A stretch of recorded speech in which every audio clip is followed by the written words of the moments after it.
안녕하세요. 대한민국의 알찬 방산 소식을 빠르고 정확하게 전달해드리는 한국필승TV입니다. 대한민국이 6세대급 전투기 개발에 앞서 5.5세대급 전투기 KF-21EX 개발에 총력을 기울이고 있다는 소식이 들려왔습니다. 한국산 KF-21 전투기 블록1 양산 조립이 순조롭게 진행됨에 따라 한국 기술진들은 KF-21 전투기 6세대급 기술 성과를 단계적으로 달성해 나가고 있는데요. 특히 한국과 함께 기술 협력을 이루어 KF-21 최종 진화형인 6세대 전투기까지 공동 개발을 진행하고자 하는 의사를 적극적으로 밝히는 국가가 있습니다. 대한민국 6세대 전투기 개발은 아직 초기 단계에 있으며 여러 국가에서 자체 버전의 전투기를 개발하기 위해 노력하는 상황입니다. 현재 6세대 전투기를 개발하는 국가는 미국, 일본, 프랑스, 독일, 스페인, 러시아, 중국 정도인데요. 이 중 유럽에서는 영국, 이탈리아, 일본이 추진하는 글로벌 전투 항공 프로그램과 프랑스, 독일, 스페인의 미래 전투 항공 시스템이 진행되고 있습니다. 이들 프로그램은 난관에 부딪힌 상태이며 그로 인해 새로운 국가의 영입을 바라고 있는데요. 프로젝트에 합류하길 바라는 1순위 영입 국가가 바로 스웨덴입니다. 스웨덴은 유럽 내에서는 작은 국가이지만 전투기 역사를 선도하고 있는 국가라고 할 수 있습니다. 스웨덴은 오랫동안 동맹들과의 방침을 고수하면서 군수산업 육성을 주력했는데 그 결과 세계 최고 수준이라 할 수 있는 무기 수출국으로 등극했습니다. 스웨덴의 대표적인 4세대 전투기는 사브가 만든 그리펜 전투기로 이는 굉장한 가성비를 자랑하며 다목적성과 완성도 측면에서 최고라는 평가를 받고 있습니다. 브라질 공군이 스웨덴 그리펜 36대를 도입했고 체코, 헝가리, 남아공, 태국 등이 해당 전투기를 운용하고 있습니다. 국내 방산 전문가들은 KF-21 전투기를 제작할 때 하나같이 KF-21 전투기의 최대 경쟁자는 스웨덴 사브의 그리펜 전투기가 될 것이라고 주장하기도 했었습니다. 그런 스웨덴이 KF-21 전투기와 6세대 공동개발을 희망한다고 제안해온 것인데요. 지난 6일 스웨덴 국방조달본부는 스웨덴 한국우주업체 사부와 차기 전투기에 대한 연구를 원점에서 새롭게 시작하는 계약을 체결했습니다. 그동안 유럽에서 진행하는 6세대 프로젝트에서는 스웨덴 참여를 촉구하는 제안이 무수했습니다만 유럽의 제안을 모두 거절한 스웨덴이 한국과의 6세대 전투기 개발의 의사를 밝힌 것은 상당히 충격적인 사실인데요. 특히 유럽 국가들은 경악을 금치 못하는 상황입니다. 실제로 유럽의 유라시아 타임스에서는 스웨덴의 행보에 대해 유럽 국가들이 더 이상 자신들만의 연합으로 미래 경쟁에서 살아남기 힘들다며 대한민국과의 협력을 고려해야 한다는 것을 인정했다고 전했습니다. 국내 전문가들은 다국적 협력이라는 것은 개발 비용을 나누고 수요를 맞춰 규모의 경제를 실현하는 방법인데 현재 KF-21 전투기 공동개발 국가인 인도네시아와 같은 기술력도 신뢰도도 없는 국가가 아닌 스웨덴과 같은 높은 기술 수준과 신뢰를 갖춘 국가라면 분명 큰 시너지가 날 수 있을 것이라고 환호했습니다. 그동안 일부 국산 전투기 개발 반대파들은 처음부터 다른 방산 선진국들은 5세대, 6세대를 만들고 있는 지금 한국이 4.5세대 전투기를 만드는 것은 9세대적이라 비판했으나 한국은 처음부터 6세대 전투기까지 염두에 두고 개발을 진행했습니다. 이로 인해 최근엔 5세대까지는 독자 개발을 진행해도 문제가 없겠지만 6세대는 반드시 공동 개발을 해야 한다는 주장도 제기되고 있습니다. 특히 6세대 전투기는 개발 자체가 까다로운 만큼 분담금만 내주는 국가가 아니라 개발비를 포함해 기술력을 가진 나라가 참여하는 것이 성공 확률을 높일 수 있는 방법이라는 의견이 힘을 얻고 있는데요. 특히 스웨덴이 대한민국과 공동 개발에 협력하게 된다면 진정으로 서로가 윈윈하는 프로젝트를 진행할 수 있습니다. 6세대 전투기가 개발된다면 이를 다른 국가에 판매하지 않겠지만 서로 간의 협력을 통해 4.5세대나 5세대 전투기까지는 유럽 국가들에 판매할 수 있습니다. 특히 유럽 국가의 판매 물량을 스웨덴에서 생산 및 유지 보수를 진행하며 수출 효과를 이어갈 수 있으며 대한민국이 아시아 지역 수출과 중동, 남미 지역까지 공동으로 진출할 발판을 마련할 수 있습니다. 스웨덴이 한국과 함께하고자 하는 움직임이 갑자기 시작된 것은 아닙니다. 방산 관계자들은 그동안 스웨덴이 한국과 방산 측면에서 유기적으로 협력해왔다는 점을 알리며 서로 힘을 합친다면 엄청난 시너지를 발휘할 수 있을 것이라고 말했습니다. 스웨덴군 총사령부 합동작전본부장이 한국을 방문했습니다. 그의 방한 이유는 스웨덴이 유럽뿐만 아니라 인도 태평양 지역의 군사 안보와 네트워크를 구축해야 하며 그 주요 축이 한국이라고 생각하기 때문입니다.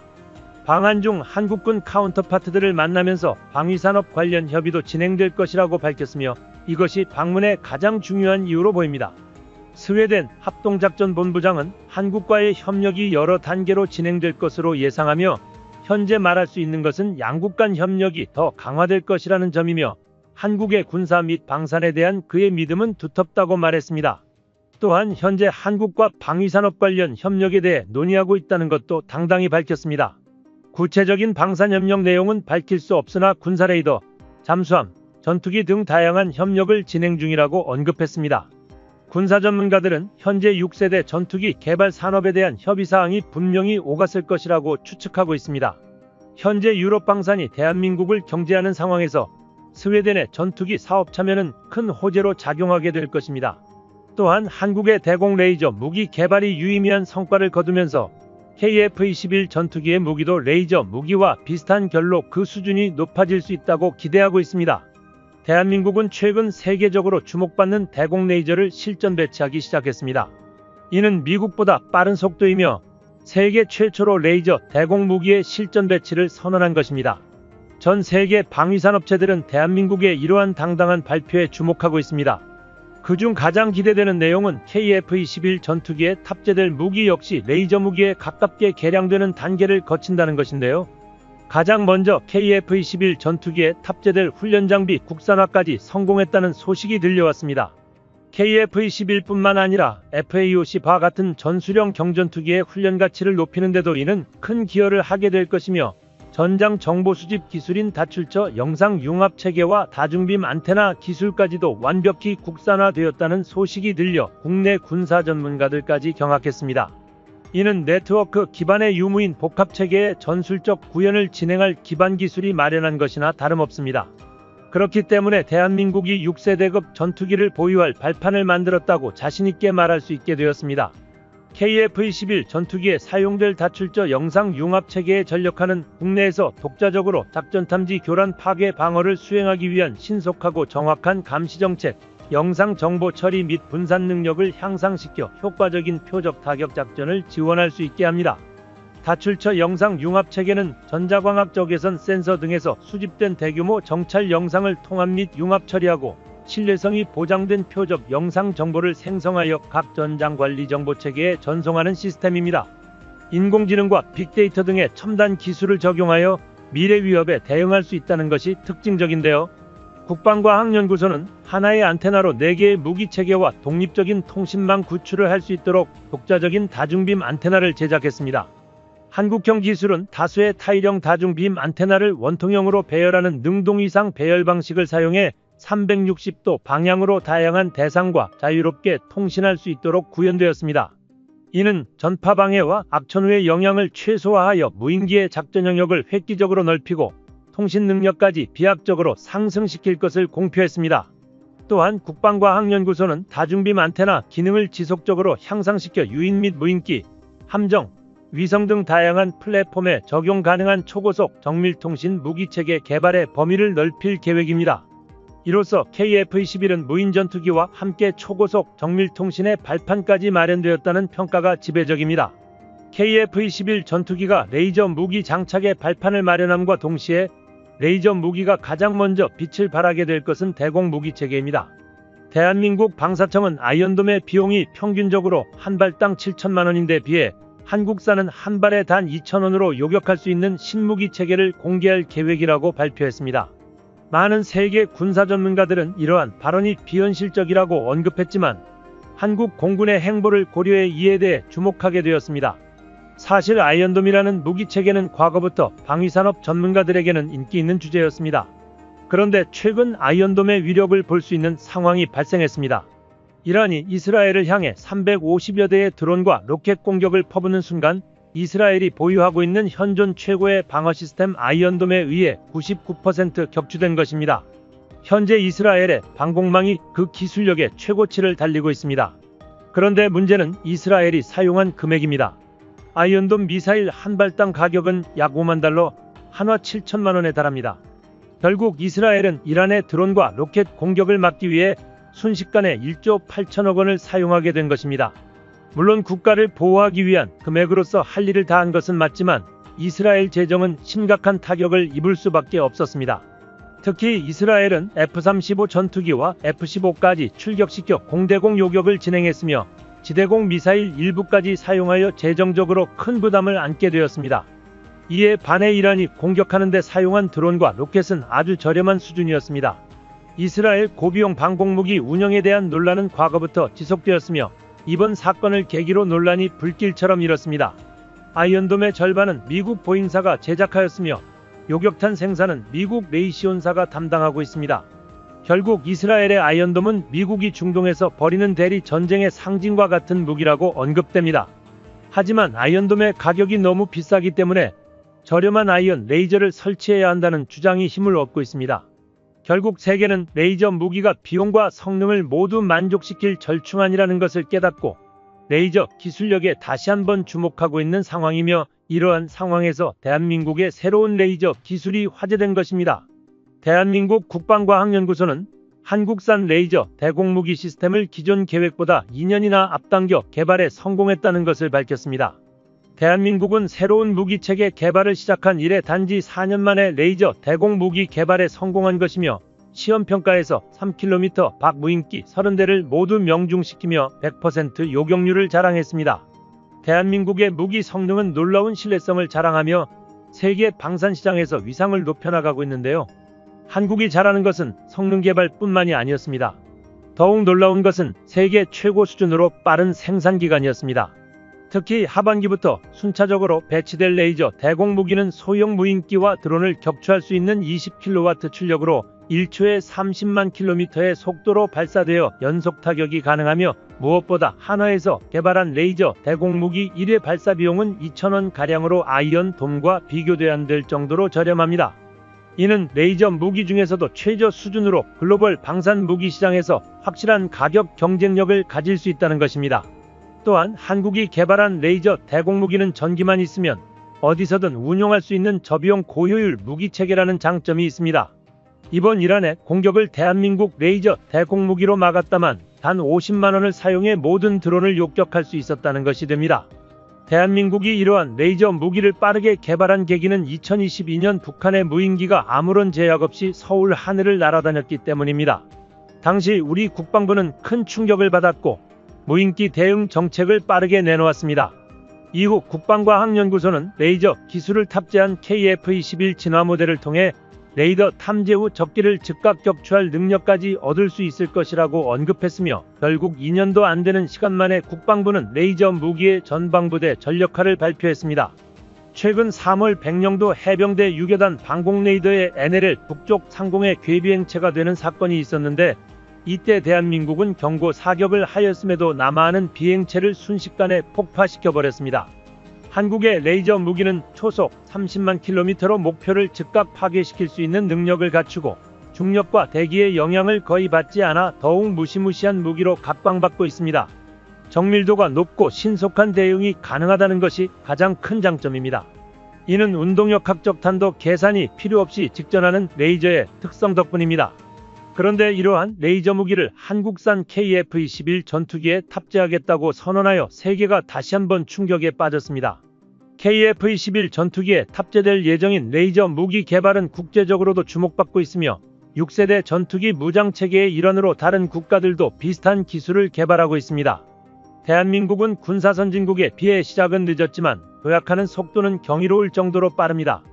이미 레이저 무기 개발의 기초를 모두 이루었으며 더욱 놀라운 것은 이 모든 것을 KF-21 전투기에 적용하여 더욱 뛰어난 수준의 무장을 이루겠다고 밝힌 것입니다. 최근 공대공 미사일 발사 장면을 당당히 공개하며 한국산 전투기의 실전 전투 능력을 민간에 선보였는데 최근에는 6세대급 공격수단이라고 불리는 KF-21 전투기용 레이저 요격 무기 개발 성과까지 드러났다는 것에 세계가 환호하고 있습니다. 현재 탑재되는 레이저 요격 시스템 지향성 적외선 방해 장비는 미사일 자체를 격추하는 것이 아닌 미사일의 적외선 탐색기를 강력한 적외선 신호로 교란하여 추적하지 못하게 하는 수준에 그쳤지만 6세대 전투기 기술로 개발되고 있는 고에너지 지향성 에너지 무기는 미사일의 탐색기나 구동계를 파괴시켜 격추하는 것을 목표로 하고 있습니다. 레이저 광학 병기를 장착하는 것은 미래 6세대의 필수적인 조건이기 때문에 KF-21 전투기가 5세대를 넘어 6세대 전투기까지 진화하기 위한 기반을 마련하는 것이라고 언급했습니다. KF-21 전투기의 광학 무기가 완성된다면 이는 미래 전쟁의 핵심 전력인 무인기에 천적으로 활약할 수 있을 것이라는 전망이 나왔습니다. 이와 함께 무인 기술도 빠르게 발전하고 있는데요. 8월 28일 영상 보여드리겠습니다. 한국은 동북아 주변국들과 다르게 모든 무기체계를 첨단 기술로만 승부하고 있습니다. 최근 비약적인 성장과 함께 연일 새로운 무기체계를 성공시키며 전 세계를 놀라게 만들고 있습니다. 한국이 지금 개발하고 있는 전투기 엔진은 다시 한번 세계를 경악하게 만들 것 같습니다. 그만큼 대한민국이 과거와 비교해 믿기지 않는 발전을 하고 있습니다. 이를 위해 국방부, 국방과학연구소, 방위사업청 그리고 국내 방산업체들이 협력하여 개발 중인 스텔스 무인 전투기의 성능은 벌써부터 기대를 한몸에 받고 있습니다. 대한민국이 무인 전투기에 총력을 기울이는 이유는 사실상 북한의 무인기 기술력이 빠르게 높아져가고 있기 때문입니다. 최근 북한이 공개한 자폭형 무인 드론에 대해 미국 국방부는 우리는 그 위협을 매우 심각하게 받아들이고 있다고 밝혔으며 동맹국인 한국도 이를 주시하고 모니터링하고 있는 것으로 알고 있다고 언급했습니다. 또한 우리 집단 방어가 강력하게 유지될 수 있도록 한국 등 영내 다른 동맹 파트너와 계속해서 긴밀한 협력을 이어갈 것이라고 전했습니다. 대한민국은 2022년 한국 상공으로 날아든 북한의 무인기의 충격을 받아 이후 빠르게 무인 전력 개발에 총력을 기울이기 시작했습니다. 대한민국은 일찍부터 무인 기술이 혁신 기술의 중심이 될 것을 확신하였고 한국항공우주산업은 차세대 전술체계인 유무인 복합편대를 통해 미래 항공전을 선도하겠다는 계획을 수립한 바 있으며 무인기 개발 양산에서 유의미한 성과를 거두었다는 사실이 드러났습니다. 올해 초 ADD는 지난해 개발 완료한 스텔스 무인기를 동부전선에 배치하였습니다. 스텔스 형상 소형 드론은 활주로에서 이착륙하며 지난해 국군의 날 최종 리허설 행사와 더불어 포천시 드론 작전사령부 현장지도 당시 사진과 영상이 공개되었습니다. 해당 드론의 경우 꼬리 날개가 없는 무미익 형태로 길이 2m, 이륙 중량 60kg의 스펙의 제트 엔진과 카메라를 탑재, 공중정찰 임무를 수행할 수 있는 것으로 정해졌습니다. 외형적으로는 현재 개발 중인 가오리-X 스텔스 무인기와 굉장히 유사하지만 적의 레이더에 탐지될 확률을 낮추는 스텔스 기술 적용, 비가시선 지역까지 장거리 비행을 실시해 내륙 지역에 있는 북한 전략시설을 촬영할 수 있다는 장점을 가지고 있습니다. 스텔스 형상 소형 드론은 북한 무인기 위협에 맞설 드론 작전 사령부의 핵심 전력으로 사용되고 있는데요. 한국이 빠르게 무인기 전력을 높여나가자 세계 각국은 한국의 수준 높은 기술력에 충격을 받고 있습니다. 도대체 언제부터 이렇게 한국의 기술력이 높아진 것인지 대한민국이 연일 만들어내는 기적과 같은 성과에 미국조차 놀라는 듯한 모습을 보여주었습니다. 최근 국방부는 AI 기반의 유무인 전투체계와 그물망시 킬랩작전을 도입할 계획이라고 밝혔습니다. 킬랩작전은 대한민국 방위의 핵심 작전 중 하나로 그물망 같은 촘촘한 표적 처리 절차를 통해 북한이 핵미사일을 발사하기 전에 미리 교란하거나 파괴할 수 있는 새로운 작전 운용 개념입니다. 그런데 KF-21 전투기를 비롯해 무인 전투기가 함께 편대를 이루는 유무인 복합체계 멈티가 이러한 킬랩의 가장 이상적인 무기체계로 소개되었습니다. 한국항공우주산업카이는 차기 군단 무인기 체계 개발을 위해 고강도 경량 소재 도입을 고려하고 있으며 사실상 계획안은 제출된 것으로 확인되었습니다. 또한 중요시되는 것은 전자전과 통신중계 등 다양한 임무수행 능력을 갖추는 것입니다. 스텔스 능력은 특히 무인 전투기가 전장을 누비기 위해 중요한 부분입니다. 군사부서에 따르면 최근 한국군은 레이더 탐지되기 어려운 비행체 형성 설계 기술을 보유했다고 공식화했습니다. 스텔스 기능까지 적용된 무인 전투기는 AI를 활용해 미래 공중전의 필수 무기체계로 자리 잡을 것입니다. 특히 국산 초음속 전투기인 KF-21과의 유무인 복합편대는 미래 공중전에서 우위를 차지할 한국의 독자적 게임 체인저로 떠오르고 있습니다. 현재 개발 중인 한국형 무인 스텔스 전투기는 미국의 X-47과 영국의 타라니스 같은 무인 스텔스 전투기 형태와 비슷한 모습을 보이고 있습니다. 최근 국방부는 스텔스 무인 전투기 개발에 더욱 박차를 가할 것이라고 밝혔는데 그간 공식 발표와 개발 현황 사이의 간극을 비교해 추측해본다면 현재 무인기 개발은 이제 마무리 단계에 이르러 각종 시험을 진행하고 있을 것이라고 언급되었습니다. 가오리-X2로 추측되는 사진이 공개되자 여론이 솟아내졌으며 몇몇 군사정보통의 소식에 따르면 비공개로 비행시험까지 진행하고 있으며 일부 지상시험에서 성능 개량을 해나간다고 알려지기도 했습니다. 확실하게 공개된 자료만으로 언급하자면 개발 중인 가오리 X2의 길이는 12m, 날개폭 20m의 대형 무인기로 개발되고 있습니다. 국방부는 스텔스 무인 전투기의 시제품을 생산을 하반기 중으로 끝마치고 KF-21 전투기의 양산형 기체가 나오는 2028년에 무인 편대 비행이 가능한 다양한 핵심 기술을 도입하겠다고 공식적으로 발표했습니다. 한국형 스텔스 무인 전투기가 KF-21 전투기와 함께 공중 임무를 수행하거나 무인기로만 구성된 전투 임무를 수행하는 역할도 하게 될 것입니다. 한국항공우주산업이 개발한 KF-21 전투기는 물론 다목적 헬기 및 다양한 한국 항공기들과 함께 운용되는 다양한 유무인 복합편대 구성에 대한 계획과 연구도 진행 중입니다. 이는 임무 조건에 따라 유연한 편대 임무 구성을 가능하게 할 것입니다. 이를 위해 편대 간의 임무 분산, 지능형 통제 시스템 개발, 자유화된 임무 수행, 전술적 고기동 능력 확보를 주요 목표로 하고 있습니다. 이뿐만이 아닙니다. 스텔스 무인 전투기는 편대 임무와 함께 개별 임무도 수행하게 될 예정입니다. 스텔스 무인 전투기의 개별 임무는 감시 및 정찰, 작전 초기 적 방공망 무력화, 공중 제압, 그리고 핵심 기체 중심 호위 등의 임무를 할 수 있습니다. 기본적인 임무에 더해 유인기와 함께 화력 공세를 하기 위한 준비도 이루어지고 있습니다. 한국이 개발 중인 가오리 X2는 스텔스 전투기 특유의 내부무 장창 설계도 진행하고 있습니다. 일반적 스텔스 무인기와 차별화될 수 있게 광대역 스텔스 형상을 취하는 가오리 X2는 내부무 장창에 고성능 유도폭탄과 공대 공미사일을 장착할 수 있도록 설계되어 있습니다. 국산 초음속 전투기인 KF-21 전투기와 가오리 X2가 유무인 복합편대 멈티를 구성하여 직접적으로 운용되며 한국의 영공 안보를 높여나갈 것입니다. 이를 위해 대한민국은 블록2 전투기를 위한 성능 개량에 박차를 가하며 한국산 무인기 엔진 기술까지 국산화를 시도하고 있습니다. 사실 항공기의 핵심인 엔진 기술은 세계 5개 국가만 독식하는 구조로 다른 국가들은 도전할 엄두조차 내기 힘들었습니다. 그런데 갑자기 대한민국이 놀라운 성과를 내기 시작한 것입니다. 대한민국의 성과는 무인기에서부터 쌓아올려 나가고 있습니다. 실제 대한민국은 소형 무인기부터 국산 엔진을 탑재하기 시작했습니다. 얼마 전 한국기술진은 5,500파운드 터보팬 제트 엔진에 사용될 터빈 블레이드와 코어 실증에 성공하며 5,500파운드급 엔진의 본격적인 개발을 모두 마쳤습니다. 이제는 8,000파운드급 엔진 개발에 몰두하고 있는 상황이며 빠르게 10,000파운드 이상급 엔진 개발을 계획하고 있습니다. 현재는 한국형 라이선스 엔진을 전투기에 장착하고 있으나 머지않은 미래에는 KF-21 전투기에도 국산 엔진을 당당히 탑재하여 비행할 수 있을 것입니다.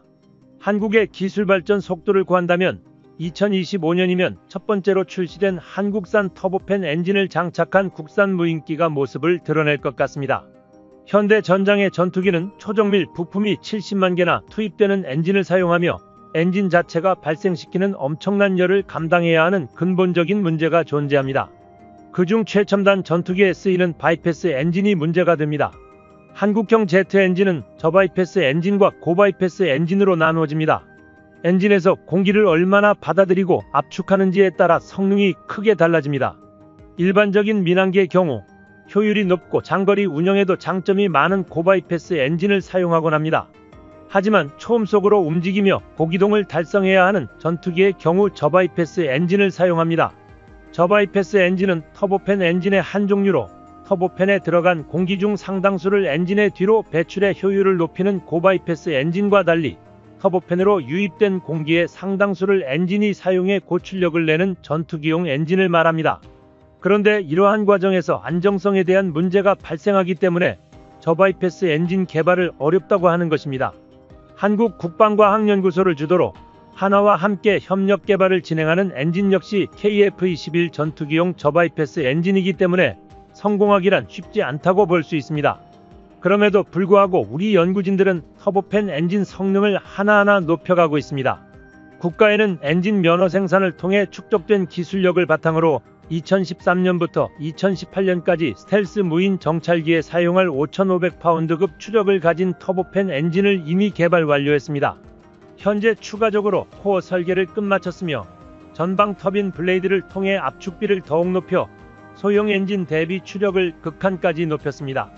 이는 전세계 베스트셀러 중 하나인 F-16 전투기의 단발 엔진급 터보팬 엔진과 비슷한 수명인 2000시간이라는 엔진 수명에도 도달한 상태입니다. 물론 한국산 엔진을 현재 세계 시장에서 가장 엔진을 잘 만들고 있는 미국산 엔진과 비교하긴 부족합니다. 하지만 대한민국이 제작한 엔진으로 꼬리 없는 군용 무인 스텔스기를 제작했습니다. 실제로 충분히 군사용 무인기에 사용할 수 있을 정도입니다. 이는 망가진 엔진 수리를 위해 태평양 너머에서 새로운 엔진을 받거나 몇 개월간 미국 엔지니어를 기다리는 것보다 나은 선택입니다. 아직 성능을 더 높여야 함에도 불구하고 국내에서 바로 수급 가능한 국산 엔진을 사용하는 것이 전력 유지에는 오히려 도움이 됩니다. 한국이 본격적으로 전투기용 엔진을 개발하기 시작한 것은 2000년대 이후라고 해도 과언이 아닙니다. 우리 손으로 만들었다는 국산 T-50 고등운 연기조차 미국산 엔진을 사용하고 있습니다. 하지만 이제는 제트 엔진을 제작할 수 있는 반열까지 올랐습니다.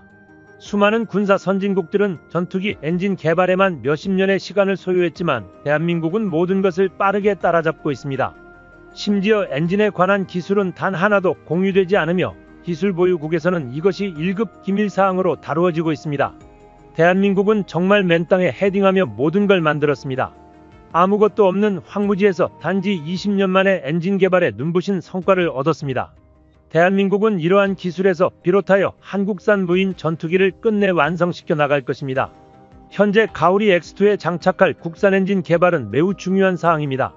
항공엔진의 독자 개발은 국산 군용기의 완성과 운용의 독립을 의미하며 이는 국제 의존도를 줄이고 자주 국방을 실현하는 결정적 계기가 됩니다. 가오리 X2는 핵심적인 전술 임무를 수행할 수 있도록 제작되어 전장에서도 더욱 핵심적인 열쇠가 되는 국산 스텔스 무인 전투기로 거듭날 것입니다.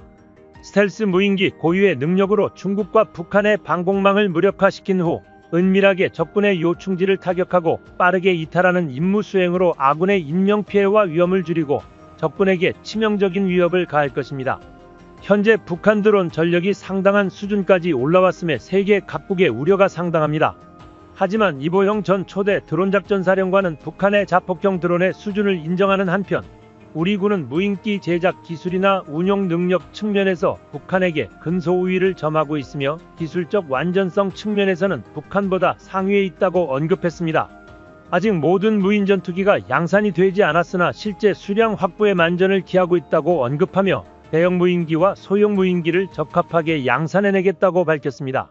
한국은 부대별로 드론을 요격할 수 있는 시스템을 갖출 수 있도록 편제화하는 등 대드론 체계를 잡는 한편 한국의 무인 전투기 개발에도 박차를 가하겠다고 언급했습니다. 대한민국 역시 시대에 발맞춰 빠르게 무인기 편대 전력이 막강해지길 기대합니다. 한국필승TV 시청해주셔서 감사합니다. 좋아요, 구독, 알림 설정 해두시면 언제나 신속하고 정확한 국방 소식 전달해드리겠습니다. 구독자 여러분 좋은 하루 보내세요.